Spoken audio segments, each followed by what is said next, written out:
ಅಮ್ಮ ಇಲ್ಲಿ ಅಡಿಗೆ ಕೋಣೆಯಲ್ಲಿ ಮೀನು ಫ್ರೈ ಮಾಡ್ತಾ ಇದ್ದಾರೆ, ನಾವು ನೋಡುವ. ಅಮ್ಮನ ಜೊತೆ ಸ್ವಲ್ಪ ವ್ಲಾಗ್ ಮಾಡು. ನೋಡಿ ಅಮ್ಮ ಮೀನು ಫ್ರೈ ಮಾಡೋದು ಅಂತ ಹೇಳಿದ್ವಿ. ಮತ್ತೆ ನೀನು ಮೀನು ತಿನ್ನೋದು ಮೀನು ತಿನ್ನೋದು ಅಂತ ಹೇಳ್ತಾ ಇದೆಯಾ? ಮೀನು ಫ್ರೈ ಮಾಡ್ತಾ ಇದ್ದಾರೆ ಅಂತ ಹೇಳಿದ್ದು. ನನ್ನ ಒಂದು ಕತೆ ಕೇಳಿದ್ರೆ ನಾನು ಮಧ್ಯಾಹ್ನ ದಾಲ್ ಸಾರು ಮತ್ತೆ ಮೀನು ಫ್ರೈ ಇವತ್ತು ನಮಗೆ. ಹಾಗೆ ನನಗೆ ಖುಷಿ ಆಯಿತು, ಮಧ್ಯಾಹ್ನವೇ ನನ್ನ ಕೆಲಸ ಎಲ್ಲ ಆಯಿತು ಅಂತ ತುಂಬ ಖುಷಿಯಲ್ಲಿದ್ದಿದೆ. ಸಂಜೆ ನರ್ಕ ಬರೋದು ಬೇಡ ಅಂತ. ಸಂಜೆ ಕೆಲಸ ಅಡುಗೆ ಕೆಲಸ ಯಾರಿಗೆ ಕೂಡ ಇಷ್ಟ ಇರುತ್ತಿಲ್ಲ, ಹೆಂಗಸರಿಗೆ, ನನಗೆ ಕೂಡ ಇಷ್ಟ ಇಲ್ಲ. ಹಾಗೆ ನಾನೇನು ಮಾಡಿದೆ, ಕಿಚನ್ ಎಲ್ಲ ಕ್ಲೀನ್ ಮಾಡಿ ಖುಷಿ ಆಯಿತು, ನನ್ನ ಕೆಲಸ ಆಯಿತು ಇವತ್ತಿದ್ದು ಅಂತ. ಹಾಗೆ ನಾನು ದಾಲ್ ಸಾರು ಎಲ್ಲಿಂದ ಹುಡುಕ್ತೇನೆ, ದಾಲ್ ಸಾರು ಇಲ್ಲ. ಮತ್ತೆ ನನಗೆ ನೆನಪಾಯಿತು, ನಾನು ಕುಕ್ಕರಲ್ಲಿ ದಾಲ್ ಸಾರು ಮಾಡಿದ್ದೆ. ನಾನು ಪಾತ್ರೆ ತೊಳೆಯುವಾಗ ಈ ಕುಕ್ಕರನ್ನು ಕೂಡ ಬೇಸಿನಿಗೆ ಹಾಕಿದ್ದೇನೆ. ಅದರಲ್ಲಿ ದಾಲ್ ಇತ್ತು, ಅದು ಬೇಸಿನಲ್ಲಿ ಬಿದ್ದಾಗಿದೆ. ಹಾಗೆ ದಾಲ್ ಇಲ್ಲ. ಹಾಗೆ ಪುನಃ ಇವಾಗ ನನಗೊಂದು ಡಬಲ್ ಕೆಲಸ ಆಯಿತು. ನೋಡ್ಬೇಕು ಏನಂದ್ರೆ ಪದಾರ್ಥ ತಲೆ ಬಿಸಿಯಲ್ಲಿ ನೋಡ್ಲಿಕ್ಕೆ ಆಗುದಿಲ್ಲ. ನಿಮ್ಮ ತಲೆ ಬಿಸಿಯಲ್ಲಿ ಕಿರಿಕಿರಿ ಮಾಡುವಾಗ ನಾವು ಅವಾಗ ಮಲಗ್ತಾ ಇದ್ರು, ಹಾಳಾಗಿ ಹೋಗ್ತದೆ ಒಮ್ಮೆ. ಮಲಗುದಲ್ಲ, ನಾವು ಆಚೆಗಡೆ ಹೋಗ್ಲಿದ್ರಿ, ಆಚೆಗಡೆ ಹೋಗಿದ್ವಿ. ಹಾಗೆ ಕಿರಿಕಿರಿಯಾಗಿ ಎಲ್ಲ ಒಮ್ಮೆ ಕ್ಲೀನ್ ಮಾಡಿ ಇಡುವಂತ ಹೋದದ್ದು. ಹಾಗೆ ಡಬಲ್ ಕೆಲಸ ಆಯ್ತು ಇವತ್ತು. ದಾಲ್ ಸಾರು ಆಯಿತು, ಇನ್ನು ಊಟ ಮಾಡೋದು ನಾವು. ಕಿಚನ್ ವರ್ಕ್ ಆಯಿತು, ಕಿಚನ್ ವರ್ಕ್ ಆಗಲಿಲ್ಲ. ಇನ್ನು ಊಟ ಮಾಡಿದ್ದು ತೊಳಿಬೇಡುವ ನಾನು ಪುನಃ? ಅದು ನಿಮ್ಮ ಕೆಲಸ. ಕೆಲಸ ಪಾತ್ರೆ ತೊಳೆಯೋದು, ತಿಂಡಿ ಮಾಡೋದು, ಅಡಿಗೆ. ಸಾಕಾಗ್ತದೆ ಖುಷಿ ನನಗೆ. Boring, I am so bore this job. ಅದು ಎಲ್ಲರೂ ಮಾಡ್ತಾರೆ, ನೀವು ಒಬ್ಬಳೇ ವರ್ಲ್ಡಲ್ಲಿ ಮಾಡೋದಲ್ಲ. ನಾನು ಒಬ್ಬಳೇ ಮಾಡೋದು ಅಂತ ಹೇಳಲಿಲ್ಲಲ್ಲ, ಎಲ್ಲ ಹೆಂಗಸರ ಕತೆ ಹೇಳಿದ್ದು ನಾನು. ಎಲ್ಲ ಹೆಂಗಸರಿಗೆ ಇದೇ ಕತೆ. ಇನ್ನು ಬೆಳಿಗ್ಗೆ ಆಗುವಾಗ ತಿಂಡಿದು. ಇವತ್ತು ಖುಷಿ ಸ್ಕೂಲಿಗೆ ರಜೆ ಸಿಕ್ಕಿ ಖುಷಿಯಾಗಿದಾ? ಇಲ್ಲ. ಯಾಕೆಂತ ಹೇಳಿದರೆ ಇವತ್ತು ಫುಲ್ ಡೇ ಅವಳಿಗೆ ಟಿ ವಿ ನೋಡಲಿಕ್ಕೆ ನಾನು ಕೊಡಲಿಲ್ಲ. ಅವಳಿಗೆ ಶಿಕ್ಷೆ ಅಂತ ಹೇಳಿದರೆ, ಬೆಳಿಗ್ಗೆ ಸ್ಕೂಲಿಗೆ ರೆಡಿ ಆದ್ದು, ನಾನು ಟಿಫಿನ್ ಎಲ್ಲ ರೆಡಿ ಮಾಡಿದೆ. ಅವಾಗ ಹೇಳಿದ ಹೊಟ್ಟೆ ನೋವು ಆಗ್ತದೆ ಅಂತ. ಹೊಟ್ಟೆ ನೋವು ಇತ್ತು ಅವಳಿಗೆ, ನಿನ್ನೆ ಇತ್ತು. ಹೋಗುವಾಗ ಹೇಳಿದ ಹೊಟ್ಟೆ ನೋವು ಆಗ್ತದೆ ಅಂತ. ಮತ್ತೆ ನನಗೆ ಎದ್ದಿಕಾಯ್ತು, ಇನ್ನು ಸ್ಕೂಲಿಗೆ ಹೋಗಿ ಹೊಟ್ಟೆ ನೋವು ಸ್ಟಾರ್ಟ್ ಆದರೆ ಪುನಃ ಕರ್ಕೊಂಡು ಬರೋದು ಯಾರು? ಹಾಗೆ ನಾನು ಹೇಳಿದೆ ಹೋಗಬೇಡ ಅಂತ. ಅವಳು ಹೋಗೋದಿಲ್ಲ ಅಂದರೆ ಅವನು ಸಹ ರೆಡಿ ಆದವ ಹೋಗಲಿಲ್ಲ. ಅದು ನನಗೆ ಮತ್ತೆ ಕೂಡ ಸಿಟ್ಟು ಬಂತು. ಹಾಗೆ ನಾನು ಏನು ಮಾಡಿದೆ, ಹೇಗೋ ಇಬ್ಬರು ರಜೆ ಅಲ್ವಾ, ಟಿ ವಿ ನೋಡಬೇಡಿ ಹೇಳಿದೆ. ಸ್ಕೂಲ್ ಡೇಯಲ್ಲಿ ಟಿ ವಿ ನೋಡಬೇಡಿ ಅಂತ. ಹಾಗೆ ಬೆಳಿಗ್ಗೆಯಿಂದ ಸಂಜೆವರೆಗೆ ಅವರಿಗೆ ಟಿ ವಿ ನಾನು ಕೊಡಲಿಲ್ಲ. ಅದಕ್ಕೆ ಅವರಿಗೆ ರಜೆ ಮಾಡಬೇಕು ಅಂತ ಕನಸಲ್ಲಿ ಕೂಡ ಆಗಬಾರ್ದು. ಹುಷಾರಿಲ್ಲದಿದ್ದರೆ ಕೂಡ ಹೋಗಬೇಕು ಅಂತ ಆಗ್ತಾ ಇರಬೇಕು ಅಲ್ವಾ. ಹಾಗೆ ಟಿ ವಿ ಕೊಡಲಿಲ್ಲ. ಅವಳಿಗೆ ನಿನ್ನೆ ಹುಷಾರಿಲ್ಲ ಆಯಿತು, ಒಪ್ತೇನೆ ಅದು. ಇವತ್ತು ಬೆಳಿಗ್ಗೆ ಹೊಟ್ಟೆ ನೋವು ಆಗ್ತಾ ಇತ್ತು ಅಂತ ಹೇಳ್ತಾಳೆ. ನನಗೆ ಅದು ಗೊತ್ತಿಲ್ಲ, ಅವಳ ಹೊಟ್ಟೆ ಹತ್ರ ಕೇಳಿದರೆ ಗೊತ್ತಾಗ್ಬೋದು ಸತ್ಯವಾ ಸುಳ್ಳ ಅಂತ. ಅವಳು ಹೇಳ್ತಾಳೆ ಹೊಟ್ಟೆ ನೋವು ಅಂತ. ಅದ ನಂತರ ಹುಷಾರಿದ್ಲು ಅವಳು ಮಾತ್ರ. ಸ್ಕೂಲಿನ ಬಸ್ ಹೋದ ನಂತರ ಹುಷಾರಿದ್ಲು ಅವಳು. ನನ್ನ ಬಂಜಿ ಬೇನೆ ಅವನಿಗೆ. ಟಿ ವಿ ಕೊಡಬಾರ್ದು ಮಕ್ಕಳಿಗೆ. ಸ್ಕೂಲಿಗೆ ಸ್ಕೂಲ್ ದಿವಸ ಉಂಟಲ್ಲ, ಸ್ಕೂಲಿಗೆ ರಜೆ ಇಲ್ಲದ ದಿವಸ ಅವ್ರು ರಜೆ ಆಗ್ತಾರಲ್ಲ, ಅವತ್ತು ಟಿ ವಿ ಕೊಡಲೇಬೇಡಿ. ನಾನು ಕ್ರೂರಿಯೇ, ಸಿಗ್ಬಾರ್ದು. ನಾನು ಸ್ಟ್ರಿಕ್ಟ್ ಮಾಮ್.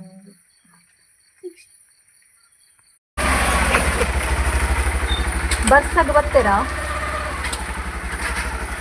ನನ್ನ ಗಂಡ ಬಂದ.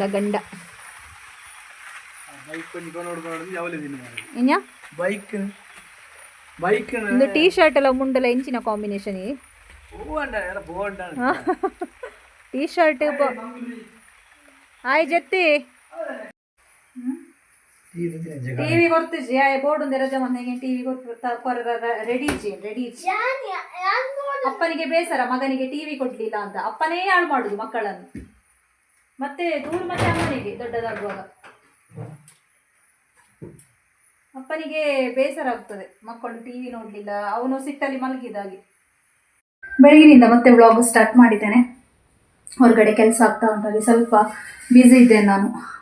ನಮ್ಮ ಅಂಗಳ ಅಂಕುಡೊಂಕು ನೀವು ವಿಡಿಯೋಸಲ್ಲಿ ನೋಡಿರ್ಬೋದು. ಕರೆಕ್ಟಾಗಿಲ್ಲ ಅದು. ಅಂಕುಡೊಂಕಾಗಿ ಅದನ್ನು ಗುಡಿಸ್ಲಿಕ್ಕೆ ಸಾಗೋದಿಲ್ಲ. ಕಸ ಕೂಡ ಕರೆಕ್ಟಾಗಿ ಹೋಗೋದಿಲ್ಲ. ಇವಾಗ ಮಳೆ ಬಂದು ಫುಲ್ ಹಾಳಾಗಿದೆ. ಹಾಗಾಗಿ ಸ್ವಲ್ಪ ಮಣ್ಣೆ ಬೇರೆ ಕಡೆಯಿಂದ ತಂದು ಹಾಕಿ ಸೆಟ್ ಮಾಡಬೇಕು ಅಂತ ಇದ್ದೇವೆ. ಮತ್ತು ಕಾರ್ ಇಡಲಿಕ್ಕೆ ಕೂಡ ಕರೆಕ್ಟಾಗಿ ಸ್ಪೇಸ್ ಇಲ್ಲ. ಹಾಗಾಗಿ ನಮ್ಮ ಮೊದಲು ದನದೊಂದು ಕೊಟ್ಟಿಗಿತ್ತಲ್ಲ, ಆ ಪೋರ್ಷನನ್ನು ಲೆವೆಲ್ ಮಾಡಿ ಅಲ್ಲಿ ಮಣ್ಣು ಹಾಕ್ತಾ ಇದ್ದಾರೆ. ಹಾಗೆ ಅದರ ಕೆಲಸ ಆಗ್ತಾ ಉಂಟು. ಹಾಗೆ ಒಬ್ಬರಿದ್ದಾರೆ ನಮ್ಮ ರಿಲೇಷನ್ ಅವರೇ. ಹಾಗೆ ನಾನು ಚಟ್ನಿ ಮಾಡಲಿಕ್ಕೆ ಅಂತ ಹೊರಟದ್ದು. ಅವಾಗ ಸೇಮಿಗೆ ಮಾಡಿದ್ದೇನೆ ಇವತ್ತು. ಚಟ್ನಿ ಮಾಡುವಾಗ ಕರೆಂಟ್ ಹೋಗಿದೆ. ಹಾಗೆ ಸ್ವಲ್ಪ ಬ್ಲಾಗನ್ನು ಕಂಟಿನ್ಯೂ ಮಾಡುವಂತ ಇದ್ದು. ಕರೆಂಟ್ ಬರಲಿಲ್ಲ, ನಾನು ಸೇಮಿಗೆ ಒಗ್ಗರಣೆ ಹಾಕಿದ್ದೀನಿ. ಒಗ್ಗರಣೆ ನೋಡಿ, ಕರೆಂಟ್ ಇನ್ನೂ ಕೂಡ ಬರಲಿಲ್ಲ. ಬೆಳಿಗ್ಗೆದಾಯಿತು, 10 ಗಂಟೆದಾಯಿತು, ಇನ್ನು ಮಧ್ಯಾಹ್ನದಾಗಬೇಕು. ಮಧ್ಯಾಹ್ನಕ್ಕೆ ಗೊತ್ತಿಲ್ಲ ಏನು ಮಾಡೋದು ಅಂತ. ಇದು ನೋಡಿ ನಮ್ಮ ಮೇಲಿನ ಪೋರ್ಷನ್. ಮೇಲಿದಂತ ಹೇಳಿದರೆ ಮೊದಲೇ ವಿಡಿಯೋ ನೋಡುವವರಿಗೆ ಗೊತ್ತಿರ್ಬೋದು, ಕೊಟ್ಟಿಗೆ ಇತ್ತಿಲ್ಲ ದನದು, ನಂದಿನಿಂದ ಒಂದು ದನ ಇತ್ತು. ಹಾಗೆ ಆ ಪ್ಲೇಸ್ ಇದು. ಆ ಪ್ಲೇಸನ್ನು ಲೆವೆಲ್ ಮಾಡ್ತಾ ಇದ್ದೇವೆ ನೋಡಿ, ಎಲ್ಲ ಅಂಕುಡೊಂಕಾಗಿ ಕಲ್ಲೆಲ್ಲ ಹಾಕಿಟ್ಟಿದ್ದೇವೆ ನೋಡಿ. ಇಲ್ಲೆಲ್ಲ ಹೊಂಡ ನೋಡಿ, ಇದನ್ನು ಮಣ್ಣು ಹಾಕಿ ಲೆವೆಲ್ ಮಾಡಬೇಕು ಅಂತ ಇದ್ದೇವೆ ಇವಾಗ. ಹಾಗೆ ಅದರ ಕೆಲಸ ಆಗ್ತಾ ಉಂಟು. ನಿನ್ನೆ ಕೂಡ ಜನ ಇದ್ದರು. ನಾವು ಮನೆ ಎಷ್ಟು ಕ್ಲೀನ್ ಮಾಡಿಟ್ರು ಉಂಟಲ್ಲ, ಅಂಗಳ ಗಲೀಜಿದ್ರೆ ಉಂಟಲ್ಲ, ಅದೊಂದು ತೃಪ್ತಿ ಆಗೋದಿಲ್ಲ ಆ ಒಂದು ಕ್ಲೀನ್ನೆಸ್ಸಿಗೆ. ಅಂಗಳ ಒಂಥರ ಒಟ್ಟಾರೆ ಆಗಿದೆ ನಮ್ಮದು. ಮತ್ತು ಮನೆ ಕಟ್ಟುವ ಟೈಮಲ್ಲಿ ಕೂಡ ಅದನ್ನು ನಾವು ಮುಟ್ಲಿಕ್ಕೆ ಹೋಗಲಿಲ್ಲ. ಯಾಕೆಂತ ಹೇಳಿದರೆ ಆ ಟೈಮಲ್ಲಿ ಮುಟ್ಟುವ ಹಾಗೆಲ್ಲ ಇತ್ತು. ಹಾಗೆ ಹೇಗಿತ್ತು ಹಾಗೆ ಇತ್ತು. ಅದನ್ನು ಕೆಲವರು ಮಣ್ಣೆಲ್ಲ ಹಾಕಿ ತಟ್ಟುತ್ತಾರಲ್ವ, ತಟ್ಟಿ ಲೆವೆಲ್ ಮಾಡ್ತಾರೆ. ನಾವು ಲೆವೆಲ್ ಮಾಡಲಿಲ್ಲ. ಹಾಗಾಗಿ ಏನಾಗ್ತದೆ ಅಂತ ಹೇಳಿದರೆ ಮಳೆ ಬರುವ ಟೈಮಲ್ಲಿ ಅಲ್ಲಿ ಹೊಂಡ ಬೀಳ್ತದೆ. ಮತ್ತು ನನಗೆ ಗುಡಿಸ್ಲಿಕ್ಕೆ ಆಗೋದಿಲ್ಲ. ಯಾರಾದರೂ ಬರುವಾಗ, ಮನೆಗೆ ಬರುವಾಗ ನನಗೆ ಏನೋ ಆಗೋದು ಅಂಗಳ ನೋಡುವಾಗ. ಹಾಗೆ ಅದನ್ನೊಂದು ಲೆವೆಲ್ ಮಾಡುವ ಅಂತ ಇದ್ದೇವೆ. ಮತ್ತೇನಿಲ್ಲ, ಲೆವೆಲ್ ಮಾಡಿಬಿಡ್ಬೇಕು ಇವಾಗ. ಸದ್ಯಕ್ಕೆ ಆ ರೀತಿ ಇದೆ ಪ್ಲ್ಯಾನ್, ಮತ್ತೆ ಗೊತ್ತಿಲ್ಲ. ಹಾಗೆ ನಿನ್ನೆ ಕೂಡ ಇದ್ರು, ನಿನ್ನೆ ಜನ ಇದ್ದರು. ಹಾಗೆ ನನಗೆ ವ್ಲಾಗ್ ಕೂಡ ಮಾಡಲಿಕ್ಕೆ ಆಗಲಿಲ್ಲ. ಮತ್ತು ಏನಾಗ್ತದೆ ಅಂತ ಹೇಳಿದರೆ, ಅಂಗಳ ಕರೆಕ್ಟ್ ಮಾಡುವ ಟೈಮಲ್ಲಿ ಕರೆಂಟ್ ಬಂತು. ಅಂಗಳ ಕರೆಕ್ಟ್ ಮಾಡುವ ಟೈಮಲ್ಲಿ ಧೂಳು ಜಾಸ್ತಿ ಆಗ್ತದೆ. ತುಂಬ ಧೂಳು ಹೇಳಿದ್ರೆ ಉಂಟಲ್ಲ, ಹೊರಗಡೆ ಹೋಗಿ ಬರುವಾಗ ಅಷ್ಟಷ್ಟು ಕಾಲಲ್ಲಿ ಮಣ್ಣುಗಳು ಬರ್ತಾ ಉಂಟು. ಮತ್ತು ಮಕ್ಕಳಿರುವ ಮನೆ ಹೇಳೋದು ಬೇಡ ಅಲ್ವಾ. ಹಾಗೆ ಗುಡಿಸಿ ನನಗೆ ಅಂತೂ ಸಾಕಾಗಿ ಹೋಗಿದೆ 2 ದಿವಸದಲ್ಲಿ. ಅದೊಂದು ಕರೆಕ್ಟ್ ಆಗದೆ ಸಮಾಧಾನ ಇಲ್ಲ ನನಗೆ. ನನ್ನ ಮಕ್ಕಳು ಸ್ಕೂಲಿಗೆ ಹೋಗುವಾಗ ಎಲ್ಲ ಬುಕ್ಕಲ್ಲಿ ಅಲ್ಲೆಲ್ಲಿ ಬಿಸಾಡಿ ಹೋಗೋದು. ಕ್ಲೀನ್ ಮಾಡಲಿಕ್ಕೆ ನಾನಿದ್ದೇನಲ್ವ, ಹಾಗೆ.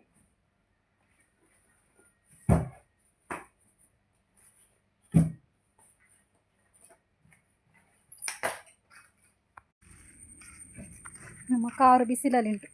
ಅದಕ್ಕೆ ಸಹ ಒಂದು ಕರೆಕ್ಟಾದ ಜಾಗ ಇಲ್ಲ, ಎಲ್ಲ ಕಡೆ ಬಿಸಿಲೇ, ಎಲ್ಲಿ ಇಡೋದು ಅಂತ ಗೊತ್ತಾಗೋದಿಲ್ಲ. ಅದನ್ನು ಲೆವೆಲ್ ಮಾಡಿ ಮತ್ತೆ ನೋಡುವ ಅಂತ. ನಾನು ಮೀನು ಬರ್ತದ ಅಂತ ನೋಡಲಿಕ್ಕೆ ಬಂದದ್ದು. ಮೀನಿನ ಸೌಂಡ್ ಕೇಳಿದ್ದು, ಇವಾಗ ಕೇಳೋದಿಲ್ಲ ಸೌಂಡ್.